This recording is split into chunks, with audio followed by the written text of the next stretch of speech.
Why is it that you can't remember what you ate for breakfast yesterday, but you can remember in 4K HD surround sound the exact moment you tripped in front of your crush in 7th grade? Why is that the memory your brain decided to keep in the premium cloud storage plan? Turns out, there's a scientific reason those moments live rent free in our head, while useful stuff gets deleted faster than your social credit. Here's the deal: your brain is basically running on ancient software. Like, we're talking prehistoric Windows 95 type vibes. And back in the caveman days, remembering dangerous stuff was literally life or death. Imagine you're chilling in your cave, eating some berries, and suddenly a saber-toothed tiger jumps out. If you survive that encounter, your brain goes, yo, we need to remember this. Write it down, bold, underline, highlight in yellow. So why does that happen? Well, your brain has this little drama queen called the amygdala, and it loves to overreact. Something stressful happens, it's already sounding the sirens. Let me give you an example. You're at Cheesecake Factory, the waiter says enjoy your meal, and you, being a functioning adult, say, you too. Now you're just sitting there sweating through your shirt, wondering if you should move cities. Meanwhile, your amygdala has saved this beautiful memory for the rest of your life. And it gets better. When something traumatic or super stressful happens, your body releases stress hormones like adrenaline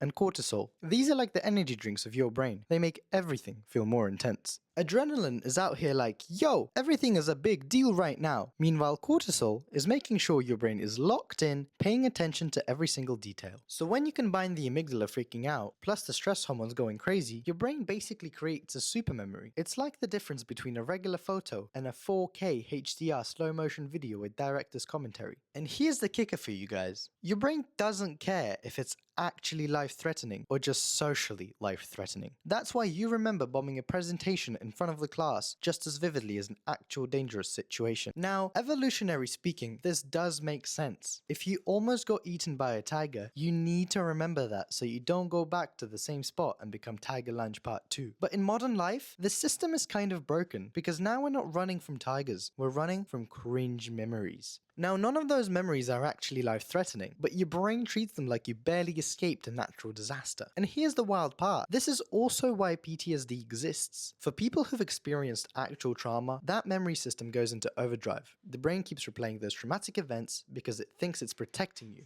but it ends up causing more harm. Oh, and there's another reason traumatic memories feel so vivid, and that's contrast. Think about it. Most of your days are pretty boring, right? You wake up, scroll through your phone, eat some food, maybe do some work, watch Netflix, sleep, rinse, and repeat. Your brain's like, yeah, I've seen this episode before, and I'm not saving this. But then something wild happens. Something scary, embarrassing, or just completely out of the ordinary, and your brain goes, wait, what?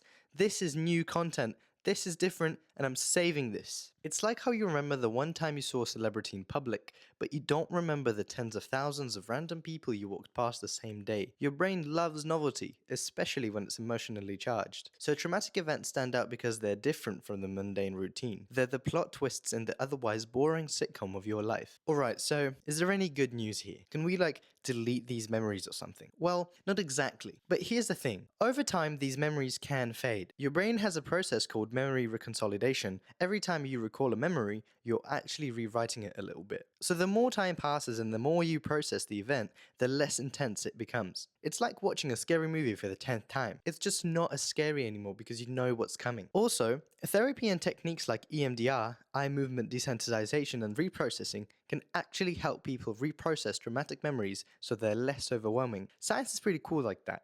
And honestly, sometimes those vivid memories can be useful. They teach us lessons, help us avoid danger, and occasionally make for great stories. So there you have it. Your brain remembers traumatic events more vividly because of the amygdala, stress hormones, and evolution's obsession with keeping you alive, even if alive just means not embarrassing yourself. Your brain is out here creating cinematic masterpieces of your worst moments while completely forgetting where you put your keys 5 minutes ago. If you enjoyed learning about why your brain is a low-key villain, smash that subscribe button, because if you don't, your brain's going to remember this moment as a traumatic event and you're going to think about it at 3 AM. Don't let that happen. Subscribe, save yourself. Catch you in the next one.